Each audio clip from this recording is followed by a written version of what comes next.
Doctor Zakir Naik के ले आना पास यार। जो लोग आते हैं, एक मिनट डॉक्टर सुनो जाकिर नाइक को इसी चीज के ऊपर तो धक्के देके निकाला था इंडिया से। वो बात तो सुनो भाई। हम्म। उनके पास जो नॉन मुस्लिम्स आते हैं या एक्स मुस्लिम्स आते हैं नहीं और आते। आकर जो है वो अपनी थ्योरी पेश करते हैं, जी इसमें ऐसा है। जाकिर नाइक के साथ मुझे बताओ, किस एक्स मुस्लिम ने डिबेट किया आज तक? बहुत एक्स किसी मुस्लिम ने तो नहीं। नहीं है, मतलब नॉन मुस्लिम्स करते हैं यूजुअली। नॉन मुस्लिम डिबेट नहीं करते, नीचे माइक पे खड़ा होता है कोई बंदा, वो एक सवाल करता है, उधर से जाकिर हाँ बकबक करता है, उसका वो जैसे रिबटल देने की कोशिश करता है, जाकिर कहता है दफा हो जाओ। तुम लोगों को यहाँ पे नहीं, मैं ऐसा तो बिठा नहीं के, कहता। एग्जैक्टली यही कहता है, ऐसा कहता दफा हो कभी नहीं जाओ, करता यार। तुम्हें डिबेट करने के लिए यहाँ पे तुम्हें सवाल पूछना था, you are not here for debate. Debate करनी है तो मेरे साथ डिबेट रख लो और स्टेज पे आके करना, ये जाकिर कहता है। मेरे चैनल पे नहीं, मैंने आप और मैंने आप तो जैसा भाई। हर बंदा आके घंटों घंटों बात करता है, अपना हर रिबटल पॉइंट रखता है मेरे हर पॉइंट के अगेंस्ट।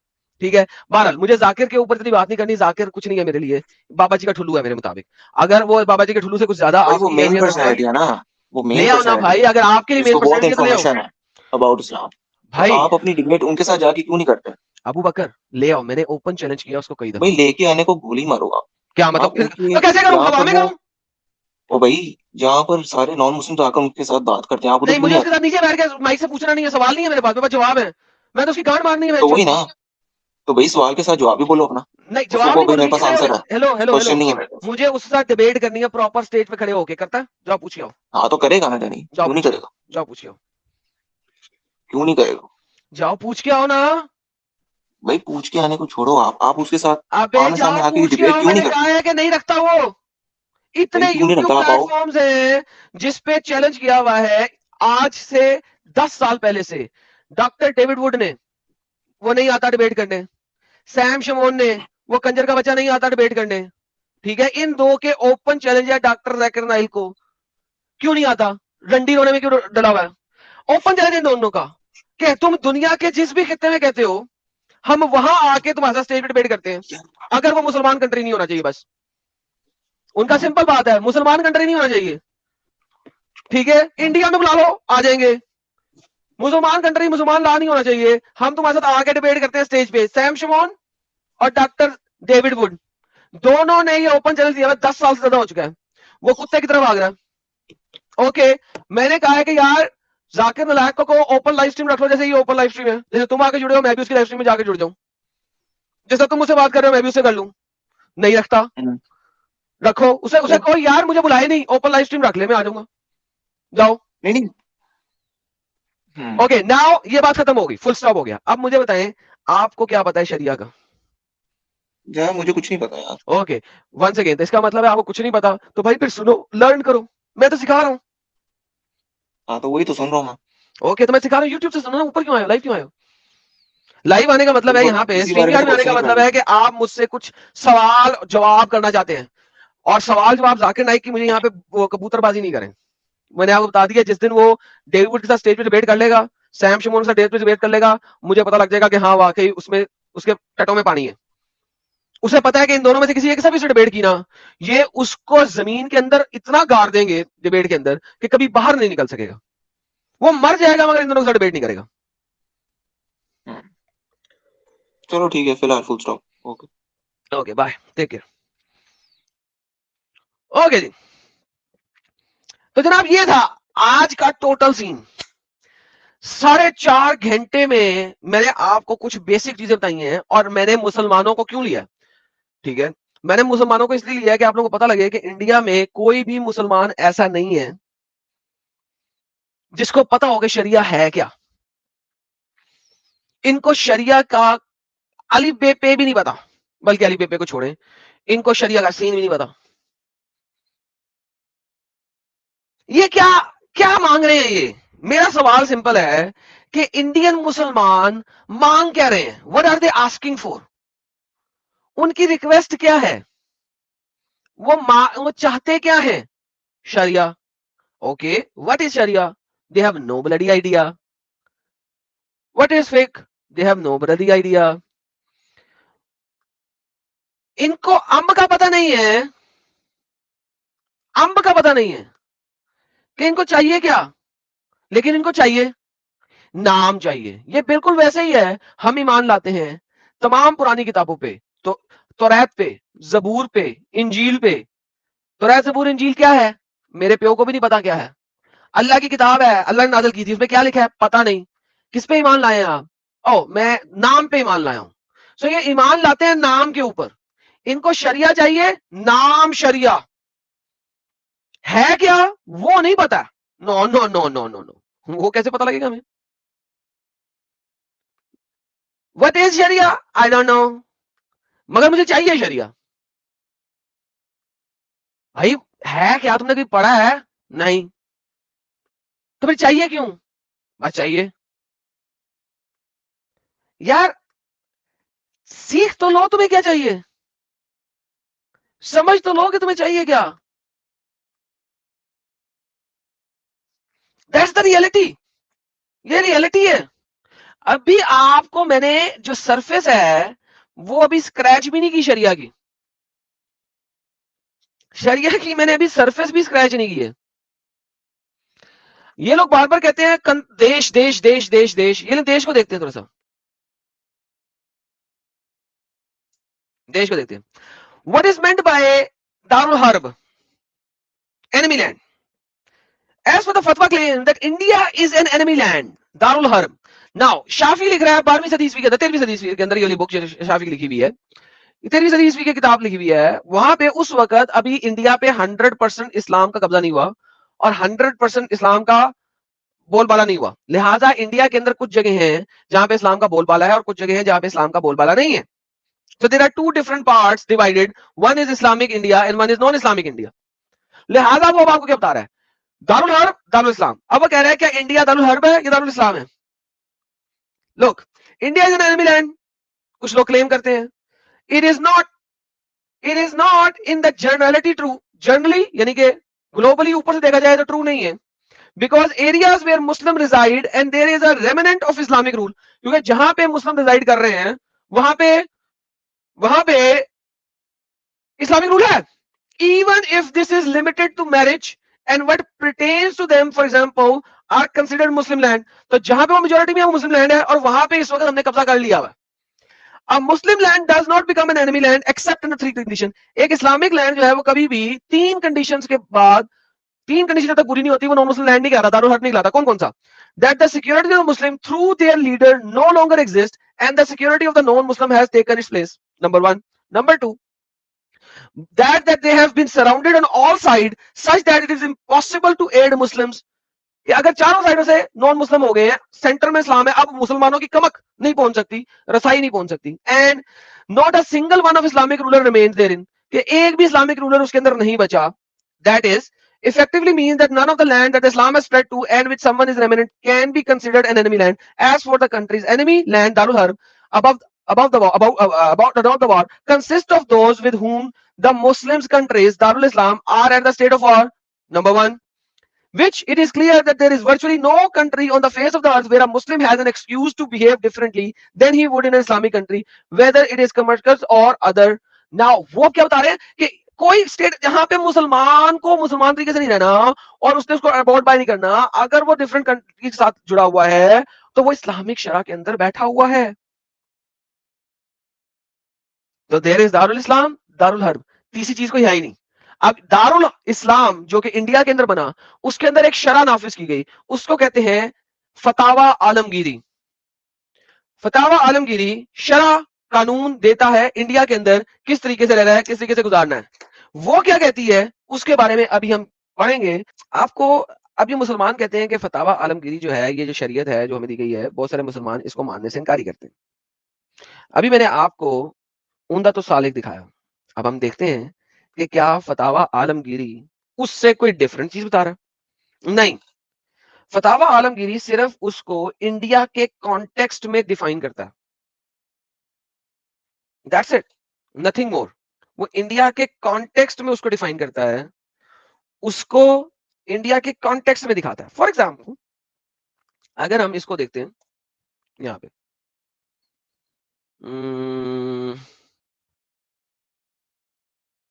दूसरे के यहाँ रात को दाखिल हुआ, माल चुरा के इसको बाहर निकाल दिया, फिर मालिक को बताया, उसको कत्ल कर दिया, मालिक पर कुछ नहीं। एक शख्स दूसरे के यहाँ रात को दाखिल हुआ और माल चुरा कर, चोरी करके इसको बाहर निकाल लिया, फिर मालिक उसके पीछे दौड़ा और उसको कत्ल कर दिया, तो मालिक पर कुछ नहीं। ओके, फतावा अहले समरकंदी में लिखा है, एक चोर ने एक शख्स की दीवार में सींध लगानी शुरू की और हनूज सुराख ना होने पाया। मालिक ने उसको देखा, उसके ऊपर एक पत्थर डाला, वो मर गया। तो मालिक की मददगार बरादरी इसके ऊपर दीद वाजिब होगी और मालिक मज़कूरा पर कत्ल लाजिम आएगा। ये ज़खीरा में है। फतावा अबू हदीस में मज़कूर है कि एक शख्स दूसरे की दीवार पर चढ़ा बिलाज़र चोरी के और दीवार पर चादर पड़ी। बस मालिक दीवार को खौफ हुआ, इसने चलाया, ये चादर लेके चल दिया। बस आया मालिक को हलाल का इसको फेंक मारने का, तो फरमाया यहाँ इसको रवा है बशर्ते का चादर 10 दिरहम या से ज्यादा की हो। सी सो नाउ एक ने चोरी किया और एक ने भी चोरी करने से पहले उसको मार दिया।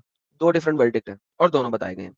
अच्छा, उसके बाद ये है कि अगर वो सेल्फ डिफेंस है, बेसिकली सेल्फ डिफेंस किस तरीके से उसके ऊपर हावी हो रहा है। अब आगे चलते हैं कि हाथ काटना किस जगह पे। एक ने दूसरे पे दावा किया है कि इसने मुझसे ये माल चुराया, बस चोर ने कहा हाँ मैंने इससे लिया है, तो माल का जामिन हुआ, इसका हाथ नहीं काटा जाएगा। क्यों? एक दूसरे ने दावा किया इसने मेरे से लिया, उसने नहीं लिया, मैंने चुराया नहीं है। अगर इसके बाद वो चुरा लेने का भी इकरार करे, ये एक तो उसने कह दिया कि हाँ मैंने दिया है और मैंने लिया है, तो अब चोरी का इल्जाम उस पर नहीं आएगा। एक ने दूसरे में सरका का दावा किया और मद्दा ने उससे इनकार किया, तो इमाम आजम फरमाते हैं इससे कसम ली जाएगी और उसने कसम से इनकार किया तो इसका माल हुक्म देगा, इसका हाथ काटने को हुक्म नहीं दिया जाएगा। और इसी तरह अगर उसने इकरार किया, रजू किया, फिर भी ये हुक्म है। इसी तरह गवाही की सूरत में अगर ऐसा ने रजू कर लिया तो ये हुक्म है कि मालिक का जामिन हुआ, हाथ नहीं काटा जाएगा। दो गवाहों ने एक शख्स को चोरी की गवाही दी, इसका हाथ काट दिया गया। गवाहों ने रजू किया कि ये नहीं फलां फलां दूसरा है, तो इसका हाथ नहीं काटा जाएगा। पहली दफा अगर दो गवाहों ने कह दिया कि ये चोर है, उसका हाथ काट दिया गया है, बाद उन्होंने कहा नहीं ये वो नहीं था, तो कोई मसला नहीं है, अब दूसरे का हाथ नहीं काटा जाएगा क्योंकि हाथ काट दिए गए। अव्वल की दीद के दोनों के जामिन गवाह हुए, अगर दूसरे दो गवाहों ने अव्वल गवाहों के रजू कर लेने के बाद गवाही दी तो मकबूल ना होगा, उसका हाथ काट दिया जाएगा। दो गवाहों ने चोर के इकरार और सरका में गवाही दी और मुनकर है या खामोश है तो उसका हाथ ना काटा जाएगा। अगर चार ने गवाही दी फिर दो ने रजू किया, दूसरे में चोरी की गवाही, तो दोनों मशहूर इलाहियान में से किसी का हाथ नहीं काटा जाएगा, माल का हुक्म अव्वल पर दिया जाएगा। नाउ द सेम थिंग जो हमने वहां पे पढ़ी है कि कौन कौन सी शरत है, किस किस शरत के ऊपर हाथ काटा जाएगा, किस किस शरत के ऊपर हाथ नहीं काटा जाएगा। अगर वो ये होगा, अगर उसके ऊपर गवाही पूरी हो जाएगी, अगर चार लोगों ने गवाही दे दी है, दो लोगों ने गवाही दी है, क्या है, बाद में गवाह बदल लिए जाएंगे तो क्या होगा, सेम वो सारी कंडीशंस डिफरेंट फतावाज के जरिए मिलाकर फतावा आलमगीरी के अंदर बता दी गई हुई है। फतावा आलमगीरी लोग कहते हैं कुरानी का नहीं है। कुरानी कैसे नहीं है?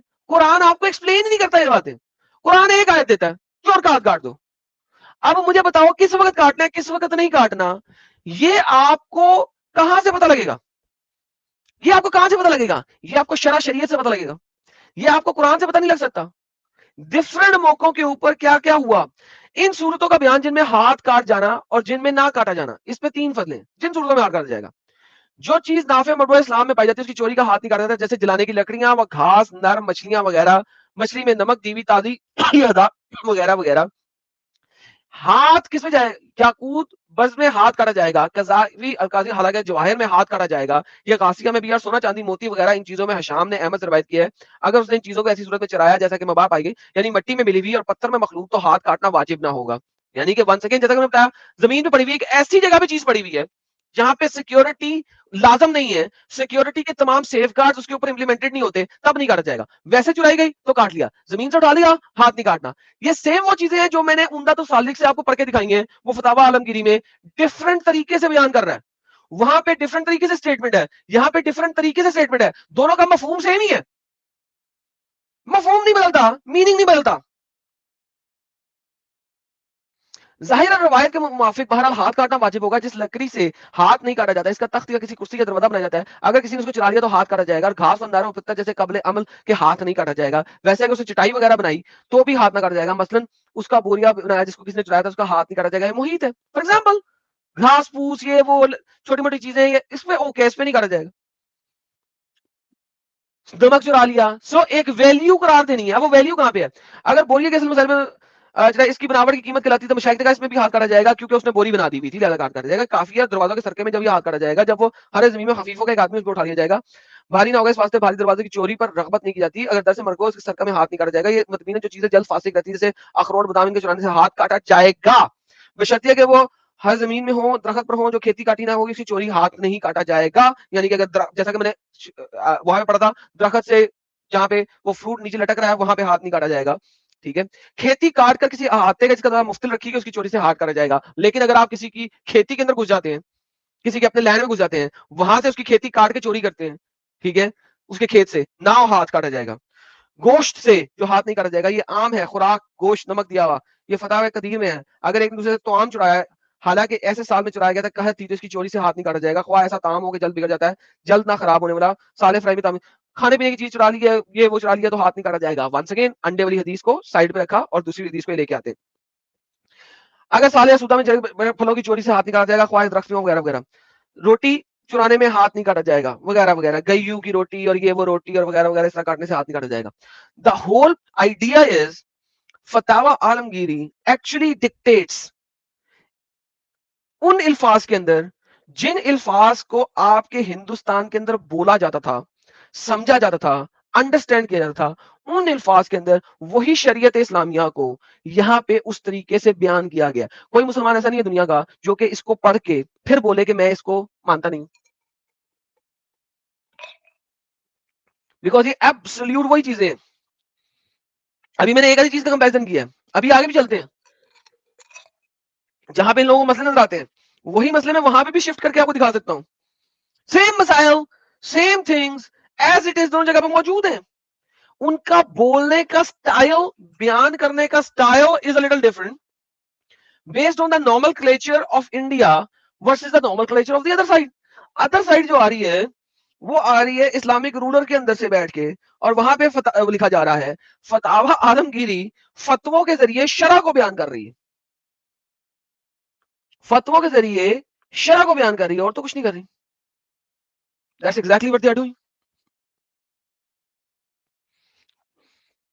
हु सेज, एक वीडियो है, मैं नेक्स्ट टाइम लेके आऊंगा, आपके इंडिया के वो जो इस्लामिक बंदा है, उसने चीज मानी है कि फतावा आलमगीरी कहां से निकला, वो कुरान और हदीस और इस्लाम के अंदर से निकला. वो जो इंडिया का एक मुसलमान है, बड़ा बोलता है, और वो पार्लियामेंट के अंदर भी है, उसने बोला, अवैसी ने, थैंक यू, अवैसी ने अपने इंटरव्यू में बोला है कि फतावा आलमगीरी प्योर इस्लामिक है. जी, अवैसी ने, मेरे पास उसकी वीडियो है, मैंने उसको अभी तक डाउनलोड करके निकाला नहीं हुआ, लेकिन उसकी वीडियो उसने बोला है, मैं निकालूंगा, नेक्स्ट टाइम लेके आऊंगा आपके पास. So at the end of the day आप कुछ भी कर लो, आप इसको 100% रिजेक्ट कर नहीं सकते. And who the hell are you to reject, कि आपको पता है इसको 400 इस्लामिक स्कॉलर्स ने मिलकर लिखा है, 400 इस्लामिक स्कॉलर्स बुलाए गए ईरान से, अफगानिस्तान से, कतर से, सऊदी अरेबिया से, और यहां पे जिस वक्त मुसलमानों ने काफी हिस्से को कैप्चर कर लिया हुआ था, उसको कैप्चर करके वहां पे बुला के इनसे लिखवाया गया कि यहां के एनवायरमेंट के मुताबिक शराब बना के दो में. कोई नया काम नहीं किया, नथिंग न्यू, सेम वर्डिक्ट्स जो डिफरेंट टाइमों में चल रहे हैं उसको उन्होंने कंक्लूज करके इसके अंदर डाल दिया, और इसको शरा का नाम देने की बजाय फतावाज का नाम दे दिया. आलमगीरी के कलेक्टिव फतावाज, फतावा आलमगीरी. आलमगीर को वैसे भी अपना नाम कुछ जाहिर करना था ना बीच में, तो उसने नाम अपना नाम डाल दिया बीच में, हालांकि इसको लिखना चाहिए था शरिया इस्लामिया. इन रियलिटी लिखा जाना चाहिए था शरिया इस्लामिया, उन्होंने लिखा शरिया इस्लामिया नहीं है, बाकी सारा वही है, बाकी it is absolutely the same thing.